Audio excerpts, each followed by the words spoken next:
Saneago anuncia fim do rodízio de água em Lusiânia. Justiça determina que prefeitura pague salários de professores grevistas. A movimentação nos cemitérios para o Dia de Finados. E a Chapada dos Veadeiros foi reaberta para visitação. É agora no Jornal Anhanguera, segunda edição.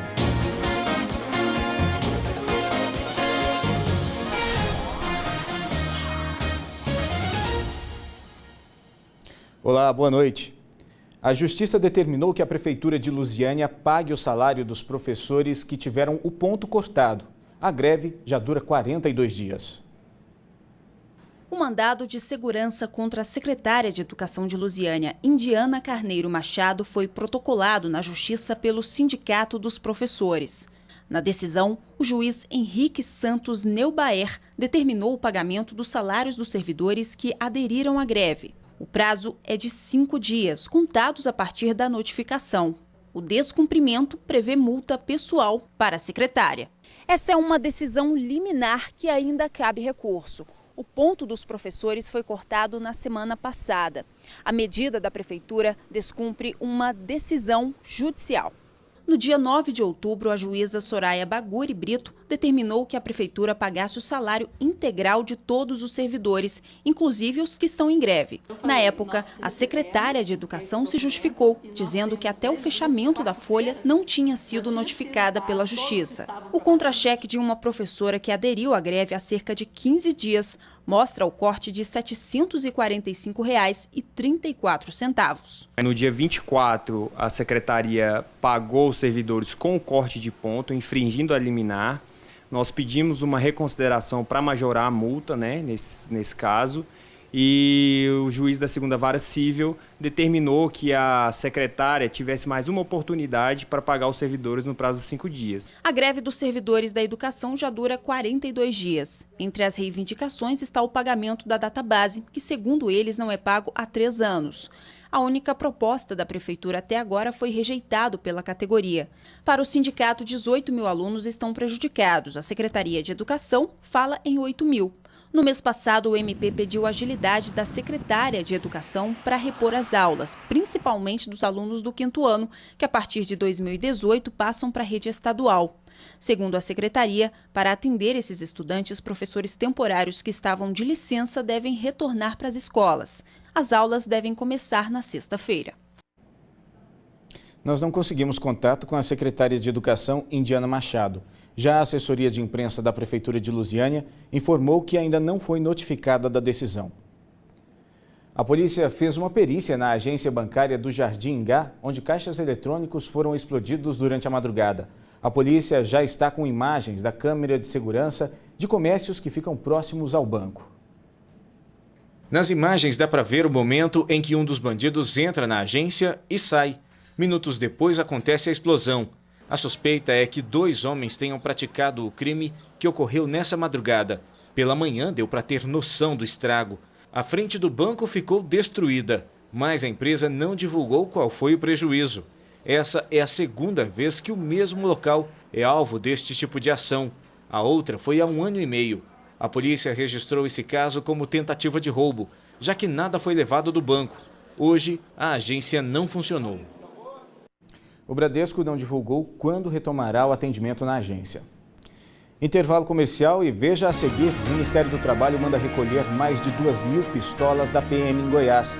E ainda, Saneago anuncia fim do rodízio no abastecimento em Lusiânia. Os detalhes eu te conto já já. Agora são 7h05.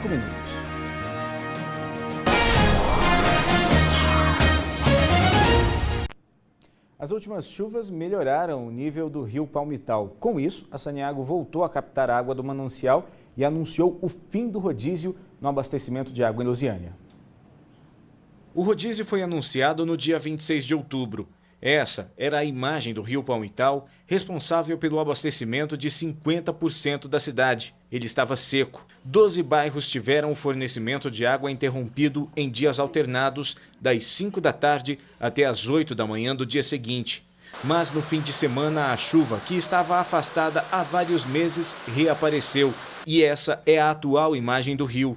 O gerente da Saneago garante que agora o fornecimento está normal e deve permanecer assim. O nível está normalizado, Nós esperamos agora que as chuvas continuem, né, porque elas já chegaram, esperamos que continue para os próximos dias e ainda pedimos às pessoas que, mesmo normalizadas, ainda por mais uns 15 dias consumam água de forma racional. Bom, então, reforçando, mesmo com o fim do rodízio, os moradores precisam continuar economizando água. E amanhã, feriado nacional, como é quinta-feira, muita gente vai aproveitar para viajar, o que aumenta o movimento nas rodovias. Vamos ao vivo com a repórter Berenice Leite. Berê, boa noite para você. Esse movimento já é esperado, mas aí o motorista precisa ficar atento, né? Oi, Giliardi, boa noite a você, a todos que nos acompanham. É verdade, tem que ter mais atenção no trânsito também, porque são mais veículos nas estradas, muita gente vai aproveitar e já está aproveitando esse que é o último feriado prolongado do ano. A estimativa da PRF é que cerca de 540 mil veículos passem só pela BR-040 nesses 5 dias de operação. E com as chuvas, tem que ter mais atenção porque a pista fica mais lisa e o risco de acidentes também é maior.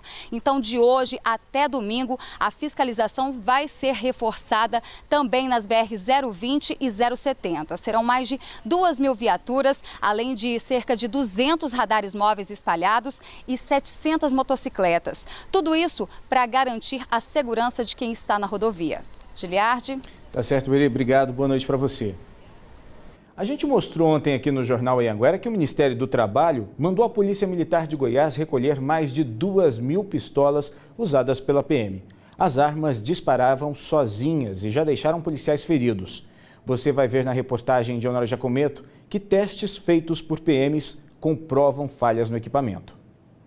Esse vídeo feito por PMs mostra um teste com a pistola Taurus 24/7, em setembro. A arma dispara sem que o policial puxe o gatilho. Foi o que aconteceu também com a pistola que estava na cintura desse tenente. Foram 2 tiros. Um atingiu o joelho do policial, que teve hemorragia profunda. Há 4 dias, este outro policial desceu da viatura e a pistola disparou 2 vezes. Ele está internado no hospital com ferimentos na perna. Baseado em todos esses relatos de acidentes que aconteceram aqui em Goiás e também em outros estados do país, o Ministério do Trabalho decidiu fazer uma inspeção nas pistolas 24/7, o modelo Pro-D, adquiridas pela PM aqui do estado em 2013. Depois dos testes, os auditores mandaram a Polícia Militar recolher todo o lote comprado pelo governo de Goiás, 2.500 armas, que custaram quase 5 milhões de reais. Elas são perigosas para os policiais militares. Essas armas, elas apresentam defeitos e vícios, inclusive construtivos. Segundo o Ministério do Trabalho, as pistolas disparam rajadas sozinhas e também travam. A pistola 24/7 da marca Taurus, hoje ela é uma roleta russa na mão do policial. Teve 23 incidentes e acidentes com essa pistola só no estado de Goiás. A Taurus é a maior fabricante de armas do país. Vende armamento para todas as polícias. Por isso, a auditoria do Ministério do Trabalho poderá ser repetida em todos os estados. A Polícia Militar disse que vai recolher as armas e fazer a substituição aos poucos. Sobre o vídeo que mostra um policial sendo vítima de disparo acidental no joelho, a Taurus, fabricante das armas, diz que pediu à Polícia Militar de Goiás acesso à perícia e desde então não foi notificada, o que indica que a Taurus não teve responsabilidade no caso. A empresa disse também que o Exército Brasileiro fez a avaliação completa do processo de produção das armas e não encontrou falhas. A Taurus afirma que é alvo de uma campanha difamatória movida por interesses comerciais e financeiros. Em instantes, os preparativos nos cemitérios para o Dia de Finados. E ainda, Chapada dos Veadeiros é reaberta à visitação. 7h12, fique com a gente.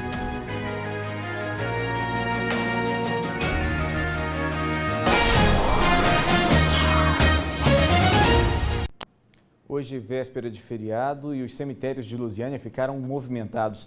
A expectativa é de que amanhã cerca de 30 mil pessoas passem pelos 2 cemitérios da cidade.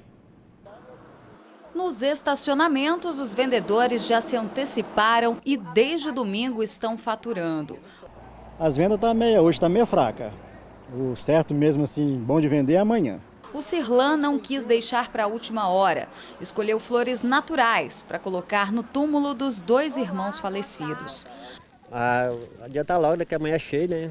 Nós já vem logo para arrumar logo ali, porque amanhã é bem cheio, prazo é pouco, né? No dia de finados, os cemitérios de Lusiânia vão abrir 2 horas mais cedo que em dias comuns. A visitação começa às 6 da manhã e se estende até às 8 da noite.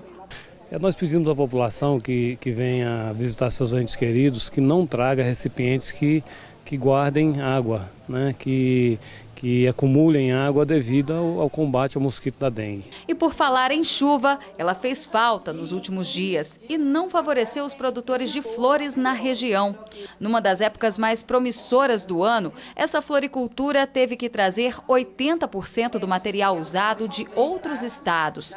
E olha, para que tudo se mantenha bonito até amanhã, tem um segredinho, viu? E tá aqui nessa espuma que serve como base para os arranjos. Além dela ficar no formato que eles querem, ela, depois de molhada, ajuda a conservar as flores de corte por mais tempo. Nessa floricultura, o trabalho começou há cerca de 1 mês. São tantas encomendas que 3 ajudantes foram contratadas para dar conta de todos os pedidos. O trabalho amanhã começa cedo para essa equipe. Todas as mercadorias hoje são encomendadas, eu presto serviço, as pessoas me encomendam, eu vou lá, tiro a medida, faço tudo sob medida, então tudo que está aqui está vendido. Então, reforçando, os cemitérios amanhã vão ficar abertos até às 8 horas da noite. A Chapada dos Veadeiros foi oficialmente reaberta hoje à visitação. O parque ficou fechado por mais de 20 dias por causa dos incêndios que destruíram quase 1/4 de toda a área da reserva. Poucos turistas apareceram pela manhã, mas quem veio comemorou a reabertura do parque. Ainda bem que conseguimos entrar ao parque ainda no último dia da nossa estadia aqui. Quase todas as trilhas foram reabertas ao público, mas para este fim de semana ainda é baixa a expectativa de visitantes. Nesta pousada, todas as reservas do feriado foram desmarcadas. 70% das minhas reservas foram canceladas devido às queimadas. O incêndio foi o maior já registrado no parque. Começou no dia 17 de outubro e só foi totalmente controlado dia 29. Foram 66 mil hectares de vegetação nativa devastados, mais de 1/4 de toda a área do parque. O cenário de destruição ainda está por todos os lados, mas a natureza mostra sinais de que vai se reerguer.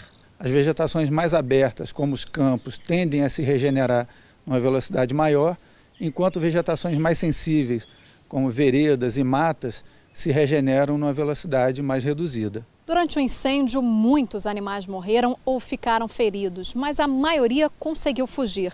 Alguns procuraram refúgio em outras áreas do parque, mas a preocupação é com aqueles que não conseguiram encontrar um novo local para se fixar e que agora podem estar às margens das rodovias. Como há um aumento de travessias de fauna na rodovia, é importante que os motoristas redobrem a atenção, dirijam com cuidado, velocidade reduzida e atenção redobrada. A expectativa dos diretores com a reabertura do parque é receber uma média de 500 visitantes por dia nesse feriado prolongado. E com essa notícia da reabertura do parque, o J2 de hoje fica por aqui. Para você, uma boa noite e até amanhã. Tchau!